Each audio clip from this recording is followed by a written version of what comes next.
Recentemente, Jason Momoa, nosso amado Aquaman, fez o seguinte comentário: essa rusga, essa briga entre fãs da Marvel e da DC é totalmente sem sentido. Fiquei pensando e eu acho que ele tem razão.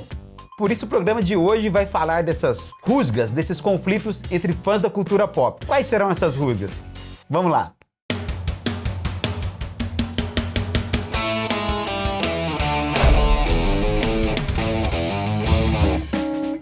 Salve, salve tribais de todo o planeta, de todos os universos, tudo bem? Como eu disse na abertura, o Jason Momoa fez um comentário, uma observação criticando essa briga sem sentido entre os fãs da Marvel e da DC. O que, aliás, eu entendo, a pessoa pode ter uma preferência sobre um ou sobre outro, mas essa briga, a ponto de um odiar o outro lado, realmente ele vê sem sentido. Dito isso, eu fiquei pensando aqui, nós aqui do Super Tribo, além da Marvel e da DC, que a gente vai tratar nesse programa, existem outros tipos de fãs de cultura pop que também entram em conflito, cada um defendendo a sua franquia, e muitas vezes esse conflito é sem sentido.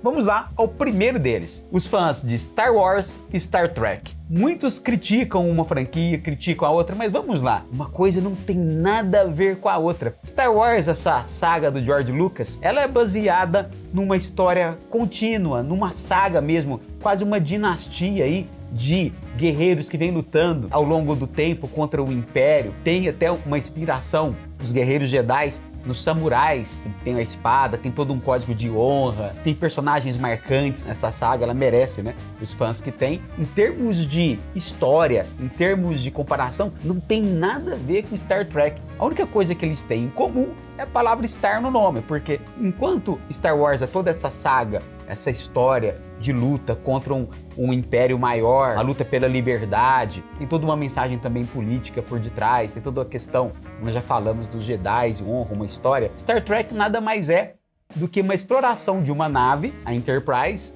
Eu estou falando da saga original, né? A gente teve várias outros spin-offs, mas na saga original, a tripulação do Capitão Kirk, ela viaja ao longo do espaço, numa missão de 5 anos, para conhecer aí novas civilizações. E temos aí dentro, assim como Star Wars, temos personagens carismáticos, né? Como o Scott, como o Dr. McCoy, o Spock, a Uhura, né? São personagens que eles convivem ali na nave, tem toda uma dinâmica entre si, uma coisa muito interessante. O Gene Roddenberry, o criador de Star Trek, ele criou a saga pensando que a humanidade no futuro ela teria resolvido todos os problemas e partiria para o espaço e teria toda ali uma convivência pacífica. Tanto que na nave você tem o Spock, que é vulcano, o Scott, que é escocês, a Uhura, uma mulher negra, você tem o Sulu, que é japonês, o Chekhov, que é russo, isso em plena Guerra Fria, foi a época da criação de Star Trek. Então o Gene Roddenberry imaginava que a humanidade viveria numa situação de paz e harmonia, e daí partiria para o espaço. Ou seja, não tem nada a ver com o motivo, o mote, por assim dizer, da história de Star Wars, que também tem toda uma questão de personagens carismáticos, que são, assim como Star Trek, símbolos da cultura pop. A linha de narrativa é outra, não tem nada a ver uma coisa com outra. Então, realmente, vou pegar a frase do Jason Momoa, o conflito entre Star Wars e Star Trek é realmente sem sentido algum. O segundo conflito sem sentido que nós aqui do Super Tribo listamos são os fãs de Game of Thrones e os fãs de Senhor dos Anéis. Apesar de que George Martin disse que realmente o Senhor dos Anéis foi uma inspiração para que ele criasse toda a saga ali das casas de Westeros, né? E realmente o Tolkien, ele é muito influente. Qualquer coisa que tenha um mundo fantasioso de elfos, anões, realmente ele vai beber na fonte das histórias de Tolkien, né? Mas enquanto o Senhor dos Anéis é uma história de fantasia que tenta levar todos os seus personagens para uma redenção, tenta levar os seus personagens assim, eles passam por imensas provações, mas no final eles conseguirão ali cumprir seus objetivos e terão uma recompensa, eles vencem a batalha. É uma coisa bem explícita do bem contra o mal na saga do Tolkien, porque existem várias interpretações, né?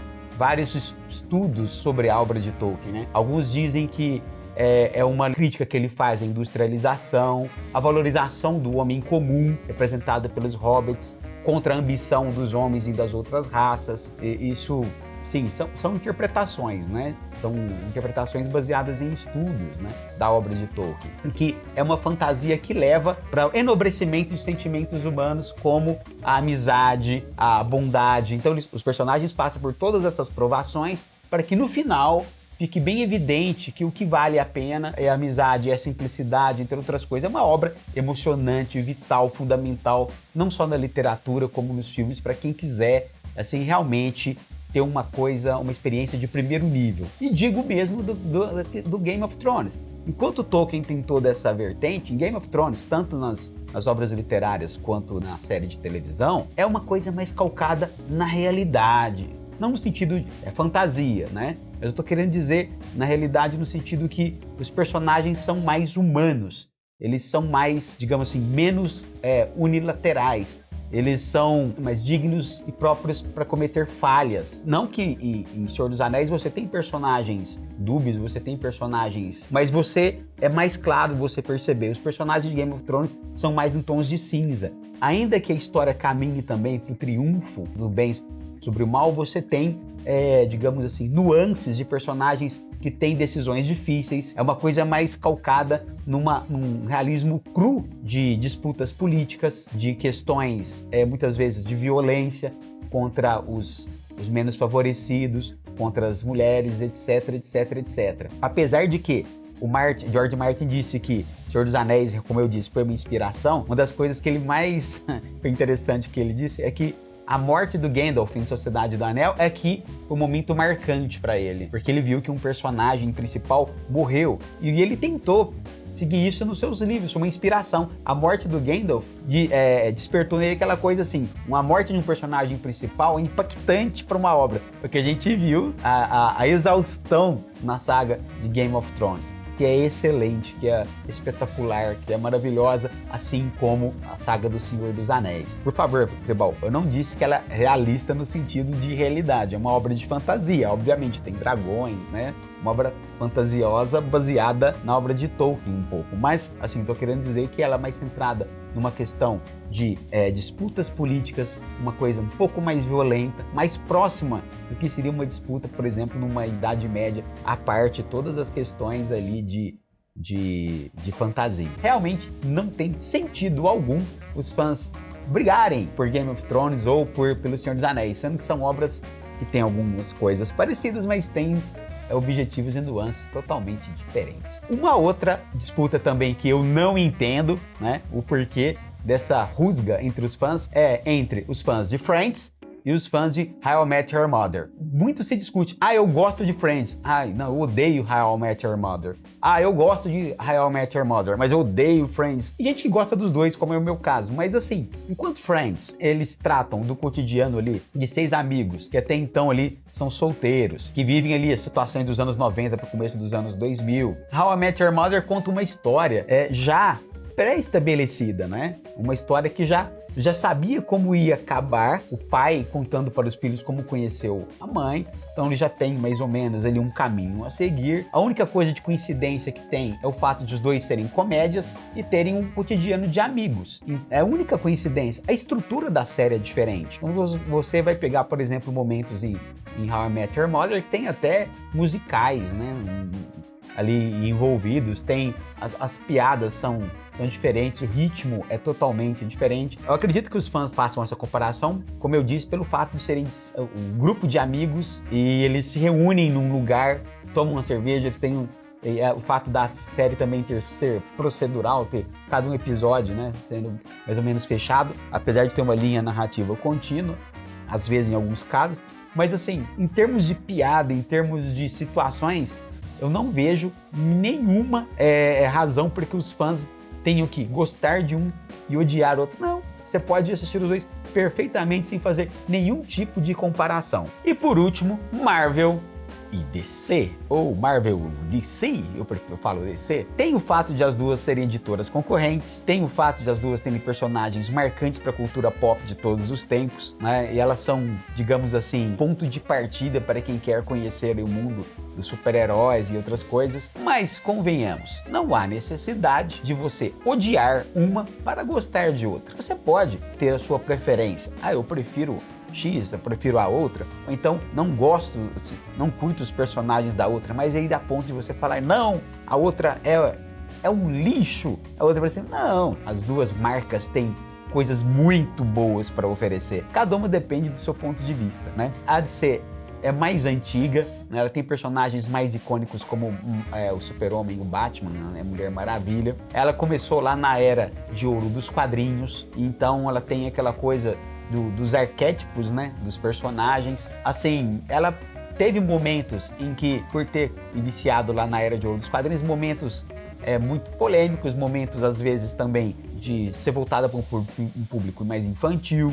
Enquanto que a Marvel nasceu já nos anos 60, né? Já quase 20 anos depois. A Marvel já nasceu num período que mais pra frente iria se iniciar a contracultura. A Marvel, ela nasceu com uma outra proposta, com uma outra linguagem, inclusive que até a própria DC, com o passar do tempo, ela foi tentando se adaptar, dialogar com um público mais, com outros valores que não aquelas crianças dos anos 40. E isso veio ao longo do tempo, diferenciando as duas, né? A DC sendo um pouco mais tradicional em alguns aspectos, a Marvel mais, digamos assim, evolucionária. Só que olha que interessante, quando você pega a DC, ela tem obras revolucionárias, como Watchmen. Ela tem obras revolucionárias como O Reino da Manhã. Enquanto a Marvel tem obras mais conservadoras, como Marvels, por exemplo.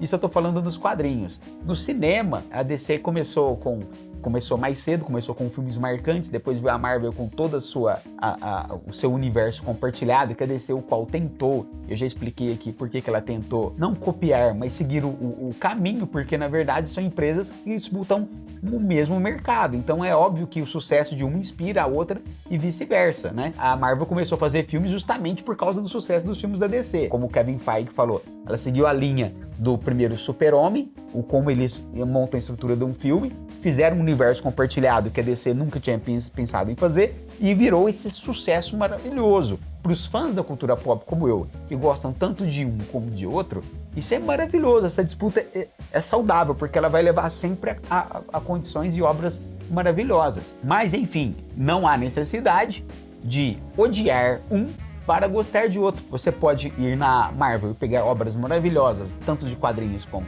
de filmes, e a DC é a mesma coisa.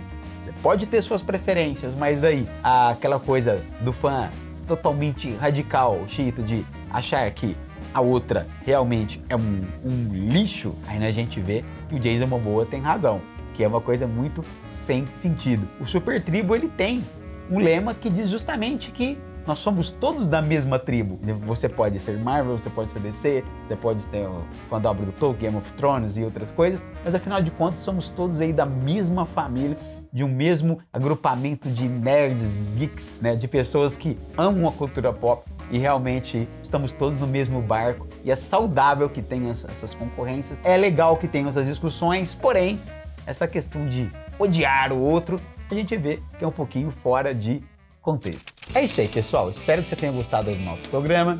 Espero que você tenha gostado aí da polêmica, de evitar que não haja uma grande polêmica, né? Porque na verdade a gente quer todo mundo aí curtindo as coisas que a cultura pop tem para oferecer. Espero que você tenha gostado do programa. Curta aí o nosso vídeo, se inscreva no nosso canal, nos acompanhe pelas redes sociais, dê sugestões aí para nós, que as sugestões são sempre bem-vindas. E não se esqueça, afinal de contas somos todos da mesma tribo. É isso aí.